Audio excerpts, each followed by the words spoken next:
ہاں غلام تھے بیچارے یا نوجوان تھے. نوجوانوں پر بزرگوں کو خود ہی حق حاصل ہوتا ہے جو چاہے کرے. اور غلام تو ملکیت ہوتا ہے, زندہ کر ذبح کر دے تبھی کوئی پوچھنے والا نہیں. تو جو بیت رہی تھی بلال پر, ابو فقیہ پر, زنیرہ پر, جو ان پر بیت رہی تھی, جو خباب پر بیت رہی تھی, جس طرح ہلاک کیا گیا ہے حضرت سمیہ کو, حضرت یاسر کو, یہ ساری تکلیفیں انہیں بھی تھی. لیکن کیا اس کا یہ بالواسطہ عیسیٰ محمد کے لیے نہیں تھا صلی اللہ علیہ وسلم.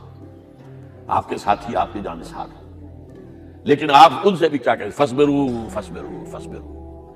جب ابو جہل بدترین ٹارچر کر رہا تھا حضرت سمیہ اور حضرت یاسر کو رضی اللہ تعالیٰ عنہ, آپ کے علم میں ہے کیسے کیسی ٹارچر کی ہے.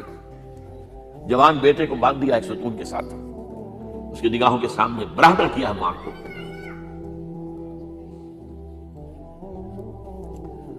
ہاتھ میں ایک مورتی ہے. جب تنگ آ گیا, ستا کر تنگ کر کے مار مار کے حضرت سمیہ ٹس سے مس نہیں ہو رہی. کہتا ہے تم ایک دفعہ کہو سمیہ کہ ہاں اس مورتی میں بھی کچھ ہے, میں تمہیں چھوڑ دوں. انہوں نے تھوک دیا, برچھا مارا شرمگاہ کے اندر.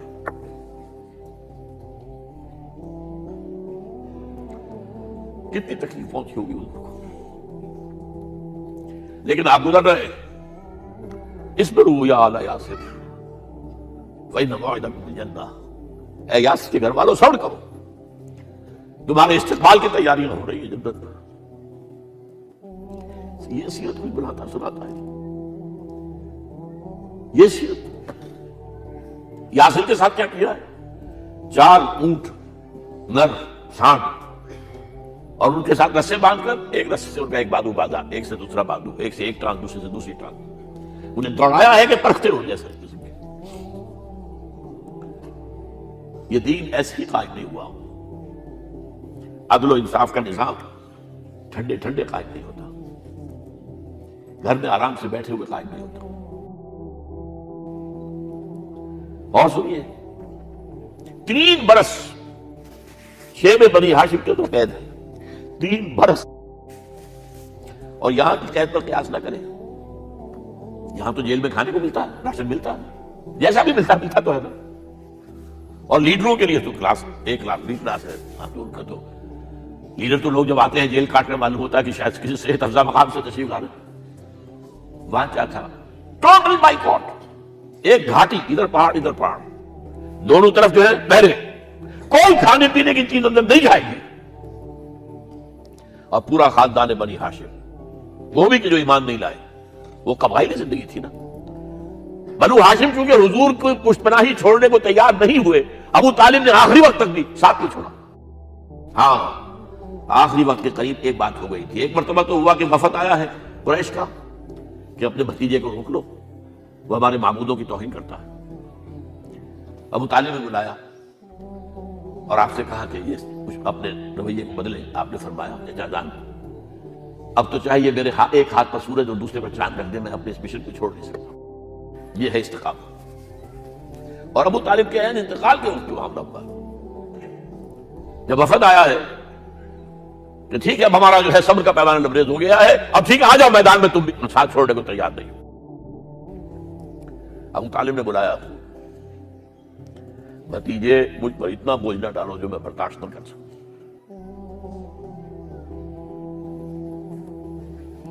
حضور کی آنکھوں میں آنسو آ گئے. چچا جان اب تو یا یہ بات پوری ہوگی یا میں اپنے آپ کو ختم کر دوں, اسی میں ختم ہو جائے. 12 شیب بنی ہاشم میں 3 برس اس سال میں گزرے ہیں. ٹوٹل بائیکاٹ, کوئی کھانے پینے کی نہیں. کچھ لوگ تھے شریف النفس, مثلا حکیم بن حزام تھے رضی اللہ تعالیٰ, بعد میں ایمان لے آئے. حضرت خدیجہ کے وہ رشتے دار تھے. وہ پہاڑ پر چڑھ کر ایک طرف سے رات کی تاریکی میں, دونوں دروازے تو بند ہیں, پہاڑ پر چڑھ کر چوٹی سے نیچے اتر کے کوئی چیزیں کھانے پینے کی دے آئے بس اللہ علیہ وسلم. کوئی اور ایک آدھ ہوگا ایسا. یہاں تک نوبت آئی ہے کہ بنی ہاشم کے یہ پھول جیسے بچے معصوم بھوک سے بلبلا رہے ہیں, اور اس کے سوا کچھ نہیں ہے کہ سوکھے چمڑے ابال کر اس کا پانی ان کے حلق میں ٹپکا دیا جائے. اور جو ہوا وادی طائف میں, جب مکے والوں نے فیصلہ کر لیا کہ آپ قتل کر دو, ابو طالب بھی فوت ہو چکے ہیں, آپ کوئی اندیشہ نہیں. کوئی خانہ جنگی شروع نہیں ہوگی، کوئی انٹرا ٹرائبل وار نہیں ہوگی۔ تو آپ طائف گئے ہیں، شاید وہاں کے 3 سردار تھے بڑے، اور یہ طائف اصل میں قریشی کا سمجھیے کہ یہ ان کا گرمیوں کا یہ صحت افزا مقام تھا۔ یہ تمام جو سردار تھے مکے کے، ان کی جائیدادیں وہاں کی باغات تھے، اور وہاں کے بھی 3 سردار تھے، تو شاید ان میں سے کسی کو اللہ توفیق دے دے۔ وہاں گئے ہیں اور صرف ایک ساتھ ہے، حضرت زید بن حارثہ، حضرت ابوبکر بھی ساتھ نہیں، سائے کی طرح ساتھ رہنے والا بھی ساتھ نہیں تھا۔ وہاں جا کر جو آپ نے تینوں سے بات کی ہے، تینوں نے وہ باتیں کہی ہیں جو کلیجے کو چیر جائیں۔ تمہارے سوا کوئی اللہ کو نہیں ملا تھا رسول بنانے، جاؤ چلے جاؤ۔ یہ کہتا ہے فوراً چلے جاؤ یہاں سے، اس لیے کہ ہو سکتا ہے کہ تم سچے ہو تو کہیں میں تمہاری توہین نہ کر دوں، اور یہ بھی ہو سکتا ہے تم جھوٹے ہو تو جھوٹے کو منہ نہیں لگانا چاہتا۔ 3 دن کی یہ سختی، اور اس میں کیا ہو رہا ہے، اسٹریٹ ارچنز جو کہلاتے ہیں ہمارے یہاں، ٹھوکرے گلیوں کے، انہیں اشارہ کر دیا ذرا ان کی خبر لو۔ اب وہ پتھراؤ کر رہا ہے، جیسے ہمارے ہاں کوئی آ جاتا ہے، کوئی نیم پاگل یا کوئی اور کسی طرح کا مست قسم کا آدمی، اور اس کے اوپر چھوکرے چاروں طرف ہوں اور ستا رہے ہوں۔ یہ نقشہ تھا، اور طائف کی گلیاں تھیں، اور محبوب رب العالمین تھے۔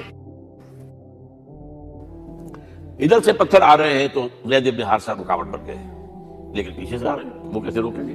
پیچھے جاتے تو ادھر سے آ رہے ہیں۔ جسم لہو لہان ہے، خون رس رس کر زخموں سے جوتیوں میں آ کے جم گیا ہے۔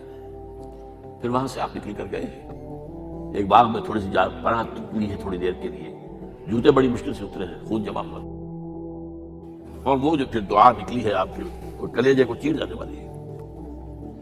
اللہم الیک اشکو ضعف قوتی وقلت حیلتی وحوانی علی الناس، اے اللہ تیری جناب میں فریاد لے کر آیا ہوں، اپنی قوت کی کمی کا، اپنے وسائل کی کمی کا، اور لوگوں میں جو رسوائی ہو رہی ہے۔ الی من تکلنی الی بعید یتجہمنی او الی عدو ملکت امری، مجھے کس کے حوالہ کر دیا ہے؟ مجھے دشمن کے حوالے کر دیا جو چاہے میرے ساتھ کر گزرے۔ فریاد ہے کہ نہیں؟ بڑی زوردار فریاد ہے، بڑی زوردار، لیکن پھر مقام عبدیت کا ظہور ہوتا ہے۔ ان لم یکن علی غضبک فلا ابالی، اے اللہ اگر تو ناراض نہیں ہے، مجھے اندیشہ یہ ہو گیا کہ کہیں تو ناراض تو نہیں ہو گیا ہے، کہیں تو نے میرا ساتھ تو نہیں چھوڑ دیا ہے۔ اگر تو ناراض نہیں تو مجھے کوئی پرواہ نہیں، جو ہو سو سر تسلیم خواہ جو مزاج یاد میں آئے۔ واپس آئے ہیں تو مکے میں داخل نہیں ہو سکتے تھے، وہاں تو قتل کا فیصلہ ہو چکا۔ باہر ہی آپ نے ڈیرا لگایا، زید بن حارثہ کو بھیجا، فلاں شخص کے پاس جاؤ کہ تم اگر امان میں لے لو محمد کو تو محمد آ جائے، میں تو میری یہ پوزیشن نہیں ہے، میں قریش کے مقابلے میں امان نہیں دے سکتا۔ دوسرے کے پاس بھیجا، اس نے بھی ایسے جواب دے دیا۔ تیسرے کے پاس جب گئے حضرت زید مطعم بن عدی، اس نے کہا ٹھیک ہے میں امان دیتا ہوں محمد کو، وہ آ جائے مکے میں۔ حضور سے آگے کہا، نہیں جا کر کہو، آ کر لے کر جا۔ کیوں؟ کیا پتا اچانک جو ہے میرے داخل ہوتے ہی کوئی مجھ پر حملہ کرے، قتل کرے۔ وہ تو یہ کہہ سکے کہ ابھی کیا پتا تھا کہ مطعم نے جو ہے امان دی ہے، I never knew it۔ اب یہ قبیلے کے اندر یہ ہوتا تھا کہ ایک نے امان دے دی، سب کی طرف سے امان،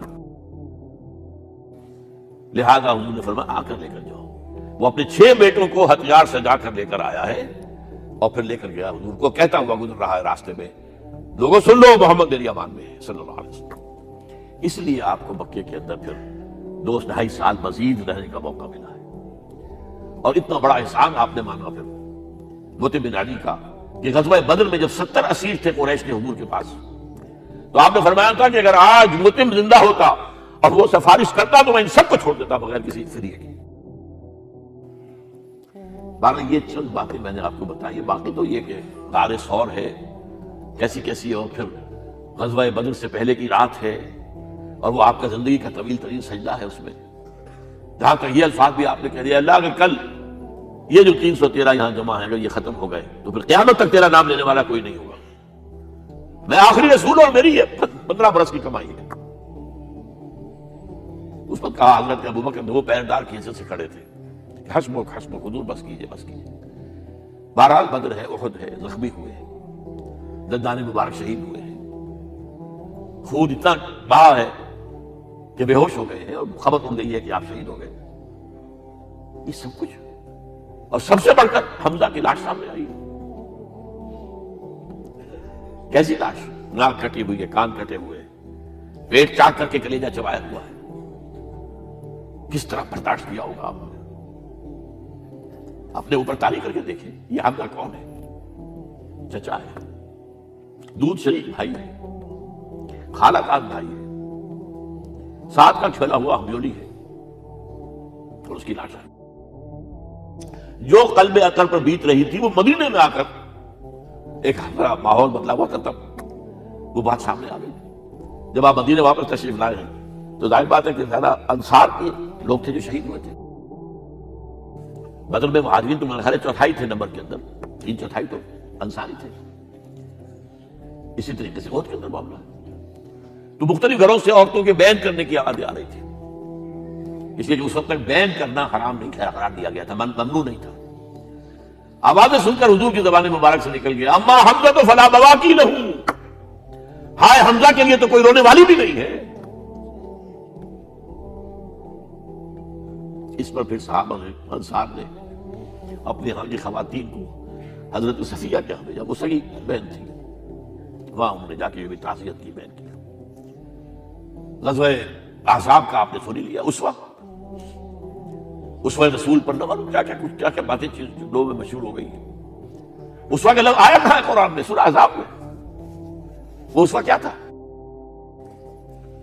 جب خندق کھودنے کا فیصلہ ہوا ہے تو خندق کھود رہی ہے، حضور بھی لگے ہوئے ہیں، بھاری بھاری پتھر اٹھا کر کندھے پر لا کر باہر پھینک رہے ہیں. پتھریلی زمین تھی، ایک پتھر کسی سے ٹوٹا نہیں تھا، تو حضور نے جو ہے 3 دفعہ جو اس کی مطلب لگائی تب ٹوٹا.